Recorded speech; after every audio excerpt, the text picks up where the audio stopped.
Throughout the Second World War, there were many crimes committed against civilian populations. Millions of people were forced out of their homes and were deported to other lands, and millions of people were killed as the war came to their doorsteps. Civilian women suffered heavily during the conflict. For example, during the Battle of Berlin, the Red Army rampaged throughout the city and inflicted horror onto women who were living there. Years before, the Wehrmacht had done the same inside of the Soviet Union, but in the Pacific theatre of the conflict, the Japanese army kidnapped a huge amount of women and then stole them away from their lives and forced them to work in true hell on earth, serving the men of the Imperial Japanese Army. It's estimated that up to 200,000 women were forced to become comfort girls and women, but what is their story? Join us today as we look at the horrific torture of the comfort women of the Japanese Army, and to support our channel, please make sure to subscribe. The Japanese Army, it's believed, set up comfort stations or brothels for a number of reasons. Firstly, it was believed that these stations would reduce the amount of assault in the civilian population in which the army occupied, and also it was believed that these stations would try to reduce the amount of transmitted infections amongst the Japanese army. Then this would not need to be treated. They also set these up to try and limit leaks coming out of the military, but ultimately these comfort stations failed. For example, in the city of Nanking, the Japanese army rampaged throughout, causing complete chaos, looking for women of any age, and then they conducted horrific executions of the women, following their terrifying ordeals. Comfort women inside of these houses lived in terrible conditions, and they were subject to horror on a daily basis, and the Japanese refer to these houses as public toilets. The houses did have a problem with security, and some workers did work disguised as spies, but ultimately the comfort women were used to satisfy frustrated soldiers and to prevent revolt. The goal in reducing assault did the opposite, but a huge number of these houses were set up. As Japan continued to expand the military, the army found itself short of women who volunteered to become workers inside of the brothels. Because of this, a huge number of women were abducted and tricked into becoming workers inside the comfort stations. A lot of women responded to become workers in what they believed was a factory, or answered advertisements to fill in nurse jobs, but they were then forced into working in the stations.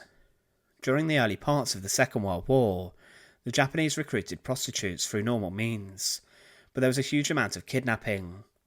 Women and girls were stolen from their families, and they were told they could relieve their family's debt by serving in this manner. Many Korean girls enlisted in the jobs, and Korean women were being purchased for between 300 and 1,000 yen, based on their physical appearance, and then these women became property of men in the military, and they were not allowed freedom. Many Chinese women also found themselves in this situation, and whatever country the Japanese invaded, they took women to become comfort women. As the war continued for the Japanese and more strain was placed on the military, they struggled to resupply parts of the army. However, the units, they made up the difference by looting local supplies, and the army also demanded that local leaders should give up women to become part of the brothels along the front lines. Some locals were considered hostile to this idea in China, and because of this they carried out the free alls policy, meaning they killed everyone in the settlement, burned the whole settlement down, and took all they could. This included the large-scale assault of women in the Chinese population, and also they kidnapped many of the women for them to be sold into this sadistic slavery. It is believed that during the 7-year period from 1938 to 1945, comfort women in lands occupied by the Japanese numbered up to 410,000.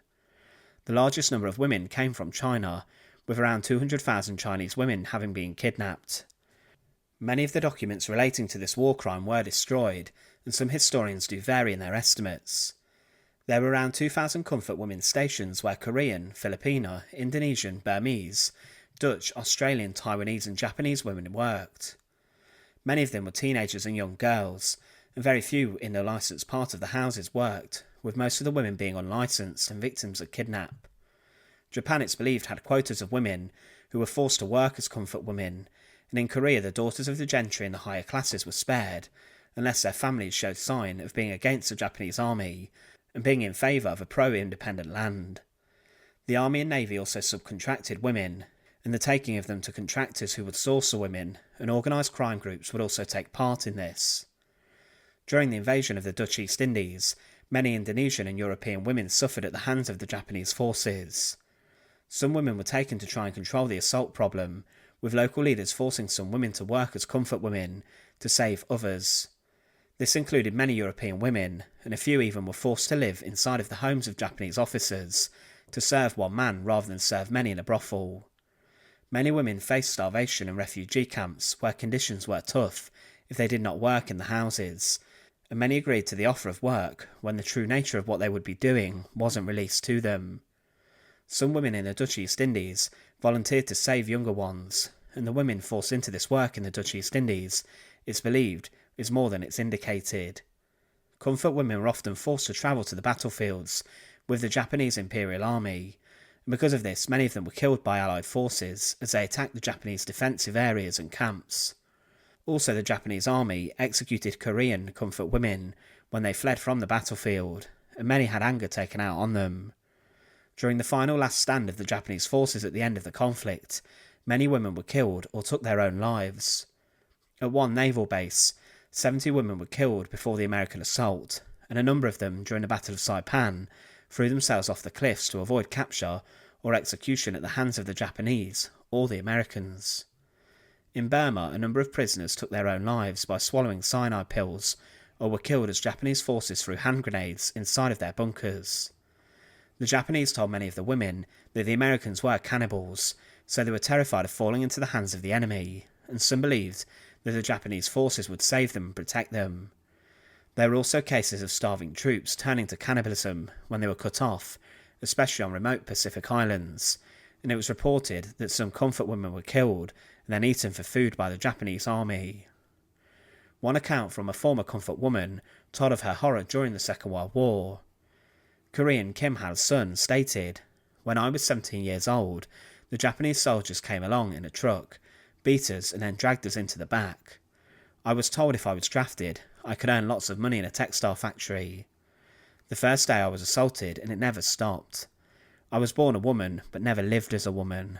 I feel sick when I come close to a man, not just Japanese men, but all men, even my own husband, who saved me from the brothel. I shiver whenever I see a Japanese flag.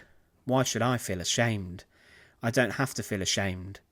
This one woman claimed that she was assaulted up to 40 times a day, and that this happened every day of each year that she worked as a comfort woman. She felt dehumanised, and it greatly affected her for the rest of her life. Women were also seen as spoils of war by the Japanese, and some were even used to donate blood to wounded soldiers.